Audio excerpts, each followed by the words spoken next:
What's up, everybody? It's Jordan, and welcome to the Sports Behind Show. Today is April 30th, 2021. Today is day two of the NFL draft. Yesterday was night one of the NFL draft that included the first round. There was so many surprises in this draft. Some people were not expecting some of these picks to happen.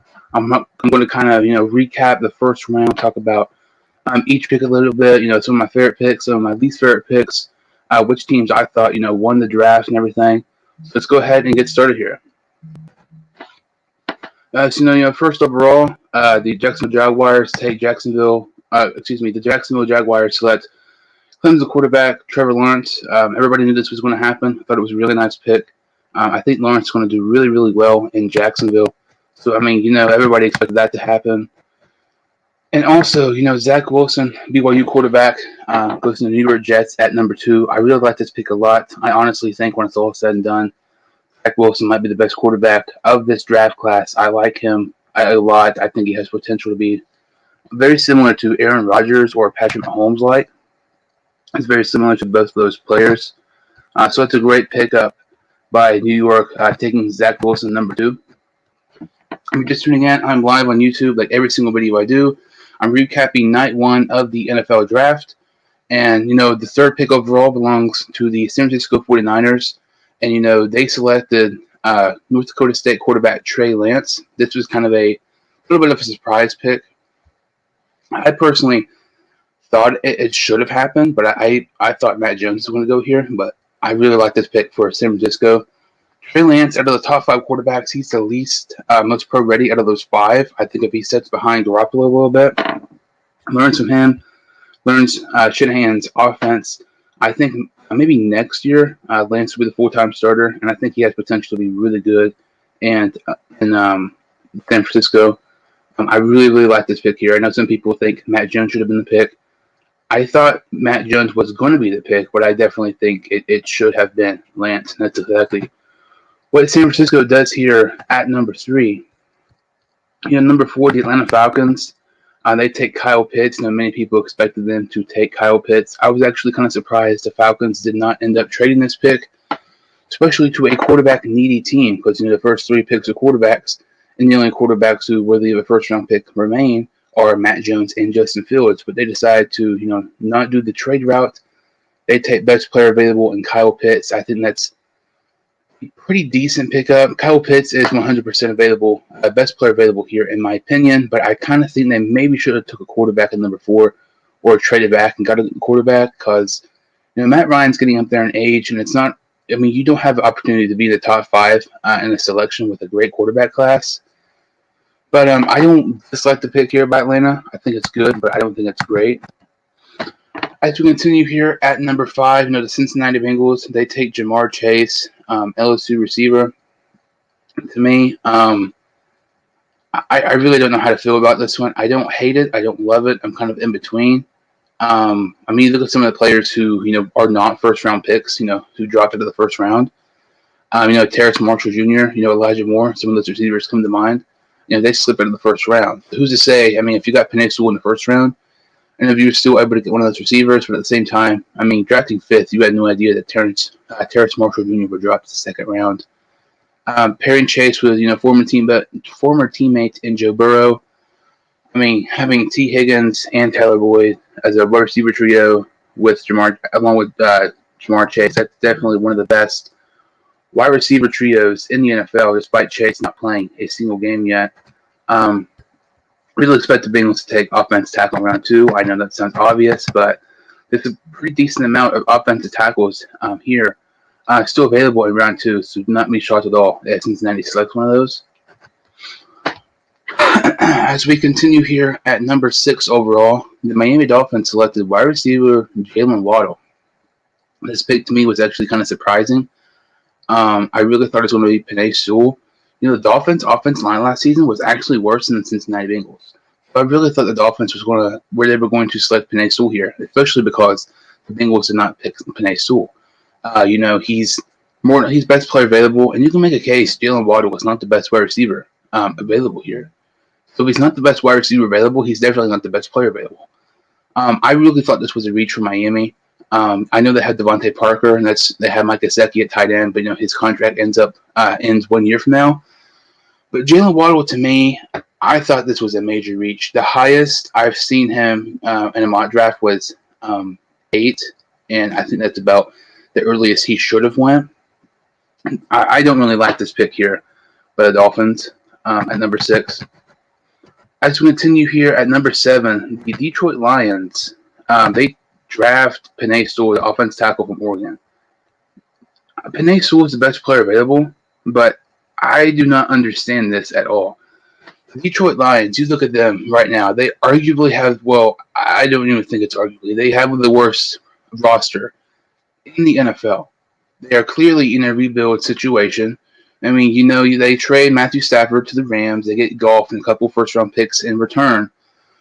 But you look at this year's draft, they only have one first-round pick.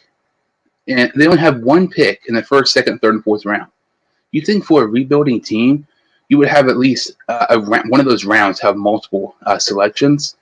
They don't here. I was absolutely shocked that the Lions did not trade back because, I've talked about before, if one team traded, I thought for sure it was going to be the Detroit Lions so they can get some draft capital in return. Because if you're a rebuilding team like the Detroit Lions are, draft capital is fantastic. I'm getting Sewell here. They could have got at least a first round pick next year and probably a second round pick this year, something like that. If they would have traded back to a quarterback needing team, like the Patriots. I mean, the Patriots obviously didn't trade up, or maybe with Washington or something like that. But this was really, really surprising that they did not trade. I definitely thought that was going to happen. Speaking of surprising, number 8, the Carolina Panthers select cornerback Jaycee Horn at number 8. Once again, the highest I had Jaycee Horn was going to the Dallas Cowboys in my mock draft number 10. And that was not until just the other day, my final mock draft.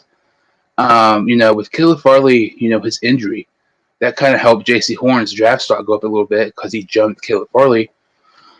Excuse me. Going to get Jaycee Horn here to me is horrible. I think this is definitely one of the worst picks of the first round. It's debatable that Jaycee Horn is even the best corner here at number 8. This is a reach, in my opinion. This is not a desperate team need. Last season, the Carolina Panthers, every single one of their draft selections last year was on the defensive side of the ball, and Matt Rule's first year drafting. I just don't get why you get Jaycee Horn. You could use another wide receiver. You have DJ Moore, who has only not much years in his contract left. Robbie Anderson. Why not maybe get Devontae Smith to give more weapons to Sam Darnold or Rashawn Slater to protect Sam Darnold, because you do not want him running for his life like he did in New York. Jaycee Horn to me is really a head scratcher. This did not make any sense. And Jalen Waddle at 6, Penei Sewell being drafted at 7 to the Lions. The Lions not trading. Jaycee Horn going number 8. This is where the draft, kind of took a big turn and nobody really expected. And a turn, nobody really expected. Continues here at number 9 with the Broncos. A couple of days ago, the Denver Broncos traded a 6th-round pick to get Teddy Bridgewater, who's going to compete with Drew Lock for the starting job in Denver. Number 9, Micah Parsons, the linebacker from Penn State, is still available. I thought for sure they'd want to get him because middle linebacker is their biggest need. Instead, they take Alabama cornerback Patrick Surtain. Now, I had Patrick Surtain going to the Denver Broncos for quite some time in my mock drafts, but that was before free agency. They signed multiple cornerbacks, and I just do not get this at all. They signed Fuller, the corner from Chicago. I know it's a one-year deal, but they signed a couple other guys as well. This is another head-scratcher. I don't understand this. If you wanted the corner, maybe trade back and get Caleb Farley. Surtain at 9, I also kind of think that's not the top team need for the Denver Broncos. You can make a case that's not even best player available because Justin Fields and Matt Jones are still available there. But just another one of those head-scratching picks and kind of shocking. Another shocking pick is next here at number 10. Very interesting. The Eagles trade for the Dallas Cowboys. That is something you're not going to hear very often at all.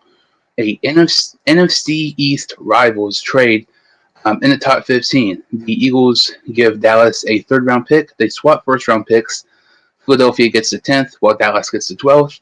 Philadelphia jumps the New York Giants, who is also a NFC East rival, to select Alabama wide receiver Devontae Smith. I don't think this is bad for the Eagles, but to me, I just don't know why you would do this if you're the Cowboys. I understand you got a third-round pick, which is it's kind of valuable, especially considering it's from the Eagles. But helping your division rival get a star player in Devontae Smith, to me, does just not make any sense. But if you're the Eagles, you got to be really, really happy about this. I mean, you only gave up a third-round pick to go back and get your guy, and you still got a first-round pick next season from your trade with the Miami Dolphins. This is really fantastic here for the Philadelphia Eagles. Number 11, there's also another trade. The Chicago Bears trade up with the New York Giants. The Bears trade their swap first-round picks, give the New York Giants their fifth-round pick this season, and a first-round pick and fourth next year. That is an absolute steal. If you're the Patriots, if you're the Washington football team, if you're the Bears, if you're a quarterback-needed team, and if you're able to do this like the Chicago Bears do here, I mean, that is absolutely phenomenal. They trade up and get their guy, Justin Fields. They do not overpay at all. I think this is just a phenomenal trade because they did not give a ton. Because, really think about it. The Chicago Bears first-round pick next season, it's going to be around the 15 to 20 range, in my opinion. So it's not like it's going to be like a top 5 pick or anything like that. If you want to set Fields for a little bit, you can do that. He can learn from Andy Dalton, who's been around the league for quite some time. This is going to be his 10th season in the NFL. He could also learn from Nick Foles, who's won a Super Bowl in Philadelphia. I like this pick a lot. I like this. I think the trade up, the fact that they were able to get Fields for so little, I think that's a really good pick there for Chicago. And don't expect Fields to start right away. I honestly do not think that'd be smart at all. I think he needs to set some and learn from guys like Nick Foles and Andy Dalton. So like I said, the Philadelphia Eagles swapped first-round picks with the Dallas Cowboys. So the Cowboys had the 12th pick instead of the 10th pick, and they select Micah Parsons, the linebacker from Penn State. Watching the draft, I kind of mentioned this as somebody I was watching the draft with. How crazy would it be to draft a Micah Parsons? I mean, Van Der Esch, Micah Parsons, and Jalen Smith. And now that's the reality. That's just absolutely crazy. And I guess it kind of makes a little bit of sense because, Sean Lee recently retired a couple of days ago. He's been the star of the linebacker corps for the Dallas Cowboys for quite some time. Somebody who can fill his position really, really good. Parsons here is, I would say it's the best player available. And, you really need help in your defense. Patrick Surtain's gone. Casey Horn's gone. 12, I think, is a reach for Caleb Farley considering his injuries, especially his back surgeries. So I really think Micah Parsons here at number 12 for Dallas is a pretty good pick. Speaking of pretty good picks, this next pick here at number 13 is my favorite. I would say my favorite pick of the first round. This grade here, this is from SB Nation. I'm kind of looking at the draft picks. SB Nation has this grade, an A-. That is so stupid. To me, this should be like an A++, 1,000%. This is phenomenal.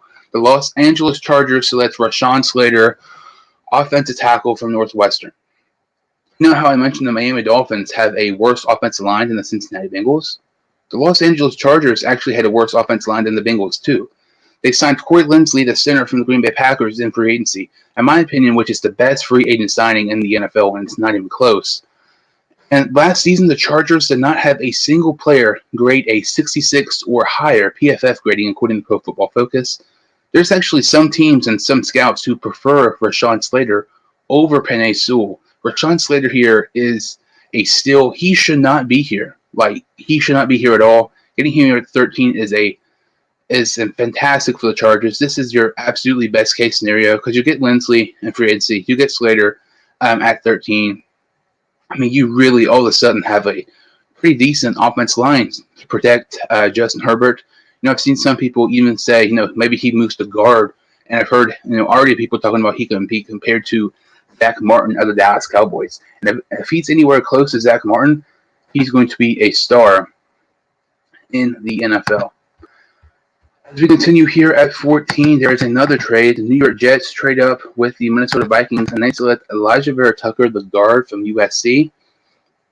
I like this pick quite a bit too. Part of the reason why Sam Darnold struggled so much with the Jets' past couple of seasons is because his offensive line was so bad. And getting Wilson protection, I think, was a priority and a must-need for the New York Jets. Trading up to get Vera Tucker was really, really great for them because, they actually had 2 first-round picks. They had the first-round pick from the Seattle Seahawks. So they just swapped first-round picks with the Minnesota Vikings, and they also exchanged some mid-round picks as well.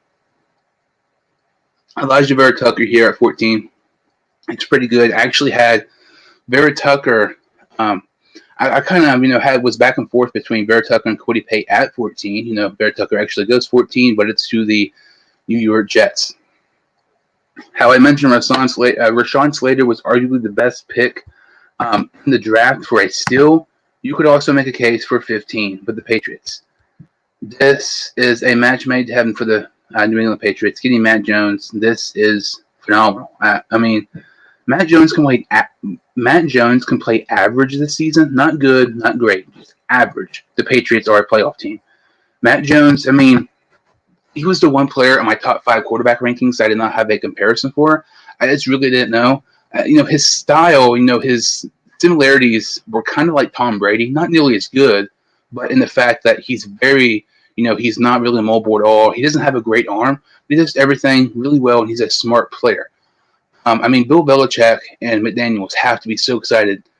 You do not have to trade up and get a quarterback. Instead, one lands to them at 15 to Matt Jones.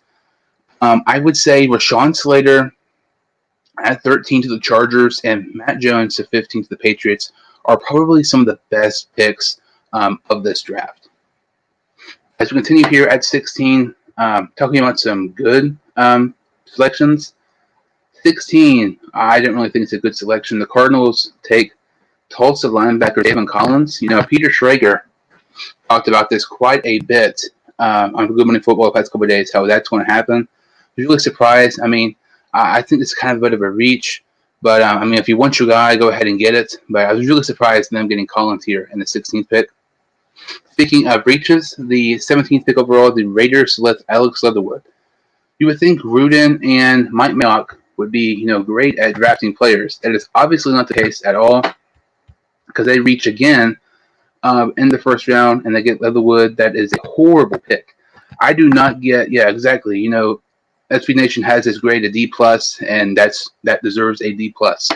I would honestly give it an F. That's definitely one of the worst picks in the first round. You could have traded back and still got him. You look at they drafted Damon Arnett, the corner from Ohio State last year. That was kind of a reach as well. They drafted Clinton Farrell with the 4th pick overall several years ago. That was a bit of a reach. The Raiders, despite having a great draft analyst, and Mike Mayock have actually extremely been letdowns in the draft since it got Mayock. As we continue here at 18, the Miami Dolphins select edge rusher from Miami, Jalen Phillips. This is a really nice pick. I kind of thought this was going to be Phillips or Harris. Ends up being Phillips, playing in Miami. So he's a local guy, obviously, playing in the same city. They could use edge rushing help. I think it's a fantastic pick. I know I was kind of surprised. If it was an edge rusher, I thought it was going to be Ojulari or Jalen Phillips. Ojulari actually is not picked in the first round, which really surprised me. But I think it's a good pick here by the Dolphins. Number 19 is a pretty big surprise, in my opinion. The Washington football team selects Kentucky linebacker Jamin Davis. He kind of rose up draft boards past month or so. And I was really surprised they did not select Jeremiah Owusu-Koramoah, the linebacker from Notre Dame. And he's somebody who I cannot believe dropped in the 2nd round. But, he did. Washington gets Jamin Davis there at 19. That's an interesting pick. I would probably, SB Nation has it a C. I would probably give it a C as well. The 20th pick overall is the New York Giants. And, they had a trade back here with the Chicago Bears. Next is the Kadarius Toney, the wide receiver from Florida. I actually thought they were going to go maybe Darrisaw here and get some more protection for Daniel Jones. But Toney, you have Toney, John Ross, but he's on a 1-year deal. Shepard, Evan Ingram, Kenny Golladay. You have the weapons, and just now you need Daniel Jones to go out there and do his best and play great. I was kind of shocked by this pick, but I think it's a pretty good pickup by the Giants. I do think it's maybe a tad bit early, though. Number 21, the Colts take Kwity Paye, the edge rusher from Michigan. In the draft, the Colts' top three needs were offensive tackle, edge rusher, and wide receiver. Kwity Paye, to some, is arguably the best edge rusher in the class, and the fact that they get him here at 21 is a pretty nice value pick, and it's still by the Colts. Number 22, the Tennessee Titans, they need corner. They lost Adoree Jackson in free agency, and they take Caleb Farley, the corner from Virginia Tech. That's a great value pick and a great replacement for Adoree Jackson. I think Caleb Farley, this is kind of where I expected him to go in 22, 23 range. This is a really good pickup here. One of the better picks, in my opinion, by the Titans taking Farley here. The Vikings take Christian Darrisaw with the trade back with the New York Jets. I like this pick quite a bit too, but I'm not going to lie. I actually thought this was going to be, maybe a edge rusher or a linebacker. Mike Zimmer, I know he's a defensive-minded guy, and I'm really shocked they did not take a defensive player because their defense was just so bad last season. With Jeremiah Owusu-Koramoah, Azeez Ojulari, they need linebacker and edge. So I'm really surprised Minnesota did not take a defensive player there at 23. 24, the Pittsburgh Steelers take Najee Harris, a running back from the Steelers. That's a pretty decent pickup, though. But Harris is the best running back in the class, but they could use more positions aside running back. Center, receiver, edge rusher, linebacker. Drafting Harris at 24 isn't bad, but running back is the easiest position to replace in the NFL, so I'm kind of mixed feelings about that one. Speaking of mixed feelings, the next pick, the Jacksonville Jaguars take Clemson running back Travis Etienne. To me, this makes no sense. James Robinson last season was an undrafted free agent, I believe, from Southern Illinois. An undrafted free agent in a coronavirus year with no preseason, not much training camp at all. Makes the team and had over 1,400 yards last season and was one of the best running backs in the NFL. So to reward him, you draft Etienne in the first round. I think that's absolutely stupid and a slap in the face to James Robinson. The Jacksonville Jaguars had the worst record in the league last season. They lost 15 straight games to close out the year. And, you really look at it, it's like the Jaguars are passing to come back in every game, and the fact that Robinson still has over 1,400 yards is just absolutely insane and proved and showed how good he was last season. And them getting Etienne there, I do not like that pick at all. 26, the Cleveland Browns select Northwestern corner Greg Newsome. I like this pick, but I was really surprised it was not Christian Barmore. They lost Larry Ogunjobi to the Bengals in free agency. They can use some more defensive line help despite signing Jadeveon Clowney. His contract's only on a one-year deal, and he did not even have a sack last season, especially with Azeez Ojulari there as well. I definitely thought it was going to be Barmore or Ojulari. Instead, they take corner, which is not bad. Greedy Williams is coming off a season-ending injury. You had Denzel Ward. It was just announced a couple days ago that they signed his fifth-year option. But aside from Ward, Greedy Williams hasn't improved much. Getting corner here, I don't think it's a bad pick because you could use some more depth at corner. 27, the Ravens, the receiver in Rashad Bateman. I know lots of people talk about how Lamar Jackson needs weapons, and he's going to be so much better once he gets to our receivers. It's pretty much laughable because the Ravens are never going to be a pass-first team. The Ravens have not had a wide receiver get more than 800 yards in the season since 2016. I believe that was Steve Smith Sr. Now, I believe that was his last season in the NFL. Bateman here is a pretty good pickup, though, but I like it. It's smart to get a receiver for Jackson, but don't expect the Ravens to be passing a ton because they get Bateman. Next pick, definitely the worst pick of the first round. SB Nation has a grade in F. I would definitely give it an F too. Houston edge rusher Peyton Turner. Nobody thought this was going to happen. Before the pro day, it was expected Peyton Turner was going to be possibly, more than likely, a day 2 pick. Middle of the third round, maybe early fourth round. After his pro day, sensational pro day, guaranteed he was going to be a day 2 pick, probably towards the early third. Instead, the Saints take him at 28, which is crazy because just before the draft, there was talks about the Saints were going to trade up and get a corner. Asante Samuel Jr. was there. You could have had him, and you could have had Peyton Turner in the second round. Peyton Turner would be there with the Saints' second-round pick. This is definitely the biggest reach of the draft. I don't get this, though. I really thought corner was the way to go. And even Terrace Marshall Jr., LSU wide receiver, because aside from Michael Thomas, you don't have any receivers for Jameis Winston. This was a really bad pick by the Saints. Speaking of really bad picks, the Green Bay Packers take Eric Stokes, the corner from Georgia. The corner is a need for the Packers, but Eric Stokes is not the best corner available. He's not a top 5 player available. He's not a top 10 player available. Terrace Marshall Jr. and Elijah Moore were both available. It was reported before the draft Rodgers is getting tired of the Packers organization and he may want to play elsewhere. And so you take a corner in the first round. It seems like you're just trying to make him mad at this point. Terrace Marshall Jr., he was not supposed to be at pick 29. Elijah Moore was arguably not supposed to be at pick 29. There's been lots of reports just for the past couple of days. The Packers have been linked to Elijah Moore quite a bit. This is a horrible, horrible trade by the Packers. Back-to-back picks here are horrible. The Saints and the Packers, really, really bad picks. Number 30, as we continue here, the Buffalo Bills select Miami Florida edge rusher Gregory Rousseau. Not a bad pick. Rousseau, in my opinion, though, of all the players in the first round, he definitely has potential to arguably be the biggest bust. He's very inconsistent. Did not play last season due to coronavirus. The Bills need edge rusher, though, so I like the pick a lot. I don't like it a lot, but I like it a decent amount. The Ravens, number 31, because they have 2 first-round picks because of the Orlando Brown trade. Instead of taking offense tackle, like many expected, including myself, they take Jason Oweh from Penn State, outside linebacker, to replace Matthew Judon.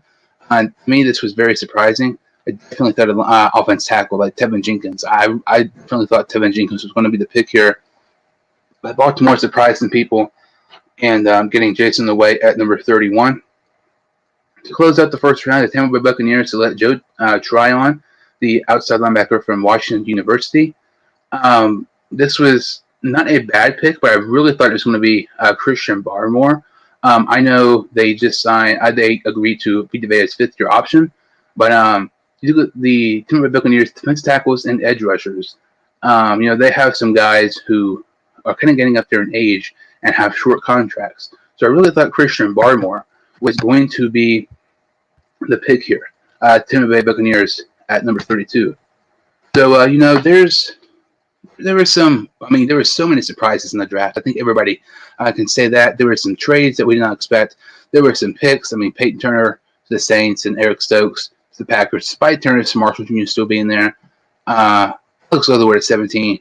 There were some reaches. There were some drop-offs. To me, I'm going to say the winners of round 1. I would have to say I'm going to put the Jets up there. I think the Jets did pretty good. I think number 1 and number 2 you can debate are the Chargers and the Patriots. I really feel that both those teams, upgraded so much. Matt Jones is going to be phenomenal with the Patriots. The Chargers getting with Sean Slater is 100% best case scenario.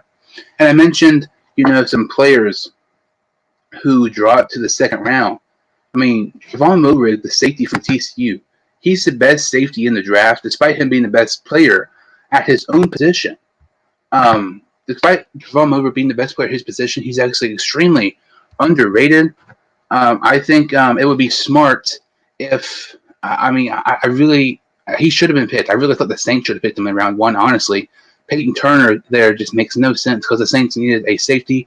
Christian Barmore is still available. He's the best defense tackle in the draft. Makes no sense at all.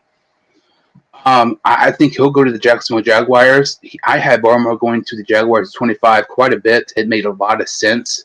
Somebody on the Jacksonville Jaguars coaching staff, I believe on the defensive line, actually coached Barmore for a short stint during his time with the Crimson Tide. Azeez Ojulari is still available. He's my number one edge rusher. He's dropping due to medical concerns. Evan Jenkins, the best offense tackle available, really thought he was going to be gone. I mean, there are so many players like Jeremiah Wasu-Koroa. Some people had him as linebacker number one. You look at it, Von Rick's the best safety. Christian Barmore is the best defense tackle. A few people have also Wasu-Koroa as the number one linebacker. Those are three different players, the best players at their position, and they're not drafted in the first round. It's absolutely crazy. Tonight's draft is going to be insane.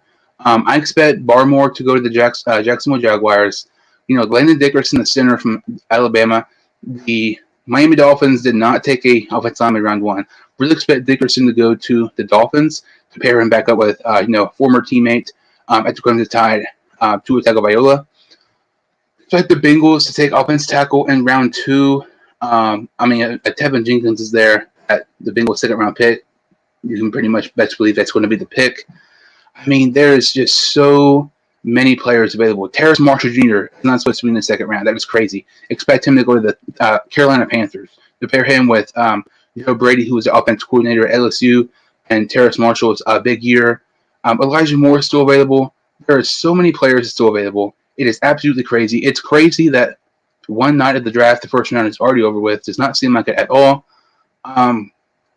So tomorrow I might be doing a round day two recap. Not sure yet, but it's going to be crazy. It's going to be really interesting to see how the draft plays out tonight. Thank you all so much for watching. If you could like this video and subscribe to my channel, I would really, really appreciate it. And I will see you all next time on the Sports 2 Hines Show.